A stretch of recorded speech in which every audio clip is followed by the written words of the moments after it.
இலங்கையில் கோர விபத்து, 5 பேர் பலி, 35 பேர் படுகாயம். உப்பு தட்டுப்பாடு குறித்து யாழ் மக்களுக்காக எடுக்கப்பட்டுள்ள முக்கிய நடவடிக்கை.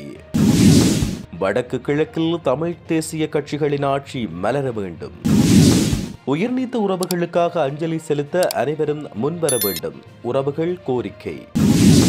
சர்வதேச உளவுத்துறையின் உதவியுடன் பாதாள உலகம் தொடர்பில் முக்கியமான தகவல். மின்சார கட்டணம் அதிகரிப்பு தொடர்பில் மின்சார சபையின் முக்கிய அறிவித்தல். குருந்தூர் மலைப்பகுதியில் விவசாய நடவடிக்கையில் ஈடுபட்ட தமிழர்கள் 3 கைது. வாக்களிப்பை தவிர்த்து கொழும்பில் தங்கியிருந்த 10 லட்சம் வாக்காளர்கள். தமிழ் கட்சிகளிடம் எம்.ஏ. சுமந்திரன் முன்வைத்துள்ள கோரிக்கை. தொடர்பென விரிவான செய்திகள். ரம்போட பகுதியில் ஏற்பட்ட விபத்தில் உயிரிழந்தவர்களின் எண்ணிக்கை 8ஆக அதிகரித்துள்ளது. இதில் 5 ஆண்கள் மற்றும் 3 பெண்கள் உள்ளடங்குவதாக போலீசார் தெரிவித்துள்ளனர். ரம்போடு கெரண்டி எல்லைப் பகுதியில் இடம்பெற்ற விபத்தில் 5 பேர் உயிரிழந்தனர். இந்த விபத்தில் 35க்கும் மேற்பட்டோர் காயமடைந்துள்ளனர்.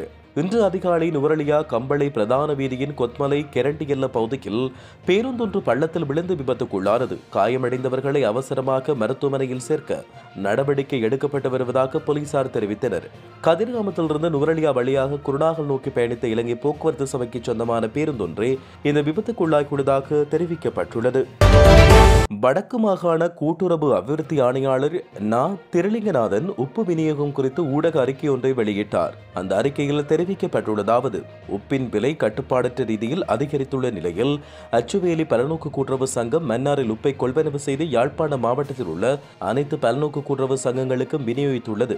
இதற்கமைய 179 ரூபாவுக்கு ஒரு பேக்கெட் உப்பை பொதுமக்கள் இன்று முதல் கொள்வனவு செய்து கொள்ள முடியும். மேலும் பொதுமகன் ஒருவர் ஆகக்கூடியது 3 உப்பு பேக்கெட்டுகளை கொள்வனவு செய்ய முடியும் என அதில் தெரிவிக்கப்பட்டுள்ளது. வடக்கு கிழக்கெங்கும் பரந்துபட்ட அளவில் தமிழ் தேசிய கட்சிகளின் ஆட்சி மலர வேண்டும். அதில் நாங்கள் உறுதியாக இருக்கின்றோம் என ஜனநாயக தமிழ் தேசிய கூட்டணி கட்சியின் பங்காளி கட்சிகளில் ஒன்றான தமிழீழ விடுதலை இயக்கத்தின் டெலோ கட்சியின் பேச்சாளர் குருசாமி சுரேந்திரன் தெரிவித்தார். தமிழீழ விடுதலை இயக்கத்தின் தலைமைக்குழு கூட்டம் வவுனியாவில் நேற்று இடம்பெற்றது. அதன்பின் ஊடகங்களுக்கு கருத்து வெளியிட்ட போது அவர் இவ்வாறு தெரிவித்தார். மேலும் தெரிவிக்கையில், உள்ளூராட்சி சபைகளை பலப்படுத்துவது தொடர்பில் நாம் கலந்துரையாடியுள்ளோம். அந்த வகையில் ஜனநாயக தமிழ் தேசிய கூட்டணி ஊடாக தமிழ் தேசிய கட்சிகளோடு இணைந்து சபைகளை பலப்படுத்துவதாக தீர்மானம் எடுக்கப்பட்டது.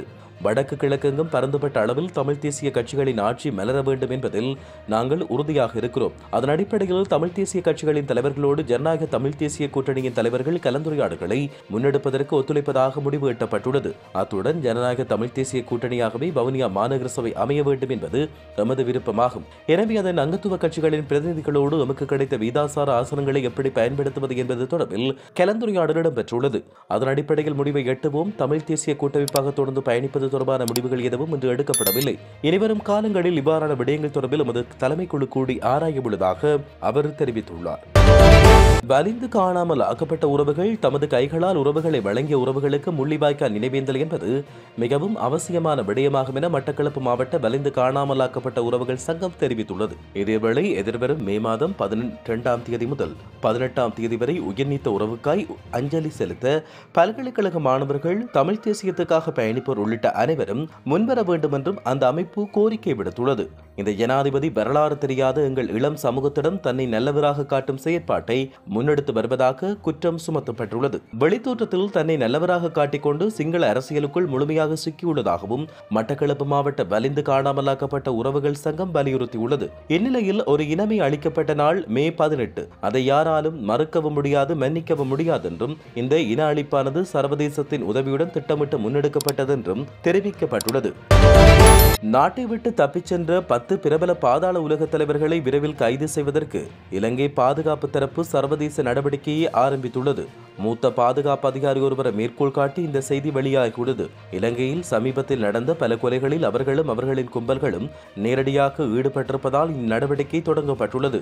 அவர்களின் உண்மையான கடவுச்சீட்டுகள் மற்றும் போலி கடவுச்சீட்டுகள் தற்போது பெறப்பட்டுள்ளதாக தெரிவிக்கப்பட்டுள்ளது. மேலும் சர்வதேச உளவாளிகள் மூலம் அவர்களை பற்றிய உளவுத்துறை தகவல்களை பெற்றுக்கொள்ளப்படுவதாகவும் சுட்டிக்காட்டப்பட்டுள்ளது. மின்சார கட்டணங்களை உயர்த்துவதற்கான முன்மொழிவை இலங்கை மின்சார சபை அடுத்த வாரம் பொது பயன்பாட்டு ஆணையத்திடம் சமர்ப்பிக்க உள்ளது. சர்வதேச நாணய நிதியத்துடன் கடன் திட்டத்தில் உள்ள இலங்கை மின்சாரத்துக்கான செலவு பிரதித்துவ விலையை சமர்ப்பிக்க அறிவிக்கப்பட்டுள்ளது. தற்பொழுது தெரிவிக்கப்பட்டுள்ளபடி மின்சார கட்டணத்தை 33% அல்லது அதற்கு மேல் அதிகரிக்க முன்மொழியப்பட்டுள்ளது. அடுத்த கடன் தவணை வெளியிடப்பட முன்பு மின்சார செலவு காண்பிக்கப்படும் என சர்வதேச நாணய நிதியம் தெரிவித்துள்ளது. முல்லைத்தீவு குருந்தூர் மலை அடிவாரத்தில் காணப்படும் தமிழ் மக்களின் பூர்வீக வயல் நிலங்களில் பயிற்சிய நடவடிக்கைக்காக பண்படுத்தல் செயற்பாட்டில் தமிழ் மக்கள் ஈடுபட்ட போது போலீசார் 3 கைது செய்துள்ளதாக தெரிவிக்கப்படுகிறது. கல்கமுவ சாந்த போதி தேரர் தொல்லியல் திணைக்களத்தினரின் முறைப்பாட்டுக்கமைய முல்லைத்தீவு போலீசார் அவர்களை கைது செய்தனர். இந்நிலையில் இவ்வாறு கைது செய்யப்பட்டுள்ள 3வரையும் வன்னி மாவட்ட நாடாளுமன்ற உறுப்பினர் துரைராசா ரவிகரன் போலீஸ் நிலையம் சென்று கலந்துரையாடியதோடு தமிழ் மக்கள் தமது பயிற்சிய நிலங்களில் பயிற்சியை மேற்கொள்ளும் சுதந்திரம் மறுக்கப்படக்கூடாது என்றும் இத்தகைய அடாவடித்தனமான செயற்பாடுகள் உடனடியாக நிறுத்தப்பட வேண்டும் என்றும் தெரிவித்தார். தண்ணிமுறிப்பு குருந்தூர் மலை பகுதியில் தமது வயல் காணிகளை பண்படுத்தும் நடவடிக்கையில் ஈடுபட்ட சாமித்தம்பி ஏகாம்பரம், ஸ்ரீரத்தினம் கைரூபன், பரதன் இளமாறன் ஆகிய 3 இன்று கைது செய்யப்பட்டனர். தொல்லியல் திணைக்களத்தின் எல்லைகள் இடப்பட்ட பகுதிகளுக்குள் பண்படுத்தல் செயற்பாடு மேற்கொண்டனர் என்ற குற்றச்சாட்டின் அடிப்படையில் அவர்கள் 3 கைதாகினர். இந்த விடயத்தை அறிந்தவுடன் உடனடியாக முல்லைத்தீவு போலீஸ் நிலையத்துக்கு வருகை தந்து கைது செய்யப்பட்ட 3 பேருடனும் கலந்துரையாடியிருந்தேன். அத்துடன் போலீஸ் பொறுப்பதிகாரியுடன் கலந்துரையாடியதில் தமக்கு வவுனியாவில் இருந்து முறைப்பாடு கிடைக்கப்பெற்றுள்ளதாகவும் தொல்லியல் திணைக்களத்தின் பகுதிக்குள் பண்படுத்தல் செயற்பாட்டில் ஈடுபட்டதற்காகவே தம்மால் குறித்த 3 கைது செய்யப்பட்டதாகவும் தெரிவித்ததாக இவர் குறிப்பிட்டுள்ளார்.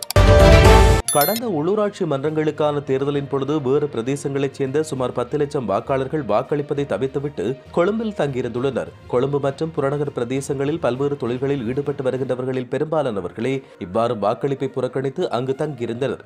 நடந்து முடிந்த உள்ளூராட்சி மன்ற தேர்தல் இந்த நாட்டின் தீர்மானமிக்க தேர்தல் அல்லாமை, அரசியல் மற்றும் தேர்தல் முறைமையின் மீது நம்பிக்கையின்மை, விரக்தி, வாக்களிப்பதற்காக தங்கள் சொந்த ஊர்களுக்கு செல்வதற்கான செலவை தாங்க முடியாமை, இந்த தேர்தல் தொடர்பில் போதிய அறிவியின்மை மற்றும் தொடர்ந்து பல தேர்தல்கள் நடந்தமை போன்ற காரணங்களால் கொழும்பு மற்றும் அதை அண்டிய பிரதேசங்களில் இருந்து சுமார் 10 லட்சம் பேர் வாக்களிக்க செல்லவில்லை என்று தெரிவிக்கப்படுகிறது. இதன் காரணமாக முன்னைய தேர்தல்களை விட உள்ளூராட்சி மன்ற தேர்தலில் வாக்களிப்பு வீதம் குறைவாக இருந்தமை குறிப்பிடத்தக்கது. ஒரு சபையில் குறித்த ஒரு கட்சிக்கு கூடுதலான ஆசனங்கள் இருந்தால் அந்த கட்சிக்கு நிர்வாகத்தை அமைக்கக்கூடிய ஒரு உரிமை பொதுவாக இருக்கும். அந்த கோட்பாட்டுக்கு இணங்கி ஆதரவளிக்குமாறு தமிழ் கட்சிகளிடம் வினயமாக கோருவதாக தமிழரசு கட்சியின் செயலாளர் எம். ஏ. சுமந்திரன் வேண்டுகோள் விடுத்துள்ளார். தமிழரசு கட்சியின் அரசியல் குழு கூட்டம் வவுனியாவில் நேற்று இடம்பெற்றது. அதன் பின்னர் ஊடகங்களுக்கு கருத்து வெளியிட்ட போது அவர் இவ்வாறு தெரிவித்தார். தொடர்ந்து கருத்து தெரிவித்த அவர், உள்ளூராட்சி தேர்தலில் 58 சபைகளில் தேர்தலில் போட்டியிட்டோம். ஆக குறைந்தது 35 சபைகளில் நாம் தனிப்பெரும் கட்சியாக உறுப்பினர்களை பெற்றோம். 6 சபைகளில் அறுதி பெரும்பான்மையோடு வெற்றி பெற்றோம். அந்த சபைகளில் தவிசாளர், உபதவிசாளரை தெரிவு செய்யும் பொறுப்பு கட்சிக்கு மட்டுமே இருக்கும். கட்சி சார்ந்த பொதுச் செயலாளர் அந்த பெயர்களை அனுப்பி வைப்பார். எமக்கு வாக்களித்த மக்களின் நம்பிக்கை வீண் போகாது. நாம் பொறுப்பெடுக்கின்ற சபைகளை திறமையுடனும் நேர்மையுடனும் நிர்வகிப்போம். ஒரு சபையில் குறித்த ஒரு கட்சிக்கு கூடுதலான ஆசனங்கள் இருந்தால் அந்த கட்சிக்கு நிர்வாகத்தை அமைக்கக்கூடிய ஒரு உரிமை பொதுவாக இருக்கும். அந்த வகையில் இந்த 35 சபைகளுக்குமான தவிசாளர், உபதவிசாளர்களை நாங்கள் முன்னிறுத்துவோம்.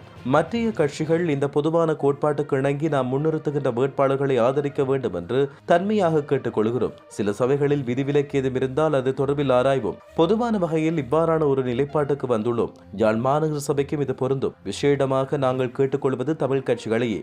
அந்த கட்சிகள் இந்த உடன்பாட்டுக்கு வருவது நல்லது என்பது எமது வினயமான வேண்டுகோளாகும். முஸ்லிம்களை பிரதித்துவப்படுத்தும் தமிழ் பேசும் கட்சிகளோடும் நாம் இணங்கி செயற்படுவோம். ஜனநாயக தமிழ் தேசிய கூட்டணியை இந்த தேர்தலில் நாம் விமர்சித்ததாக எனக்கு ஞாபகம் இல்லை. அவர்களும் எங்களை விமர்சித்ததாக ஞாபகம் இல்லை. சில கட்சிகள் எங்கள் மீது பாரதூரமான விமர்சனங்களை முன்வைக்கும் போது அதற்கான பதில்களை வழங்கியிருந்தோம். தமிழ் கட்சிகளிடையிலான கூட்டு தொடர்வது நல்லது என்பது எமது சிந்தனை. காலப்போக்கில் அதை தீர்மானிப்போம். எனவே இந்த முயற்சி அப்படியான ஒரு போக்குக்கு வழிவகுக்கலாம். வவுனியாவிலும் எமது கட்சி பின்னடைந்துள்ளது என்று கூறுவது ஒரு மாயை. கடந்த தேர்தலில் எமது கட்சிக்கு கிடைத்த வாக்குகளை விட இந்த தேர்தலில் வவுனியாவில் கூடுதலான வாக்குகள் கிடைக்கப்பெற்றுள்ளன. அது பின்னடைவு என்று கருத முடியாது. திடீரென்று வானை தொடர முடியாது. நாங்கள் சீலிங்கை தொட்டுவிட்டோம், இனி மேலே போவோம் என அவர் இதன் பொழுது கருத்து வெளியிட்டிருந்தார்.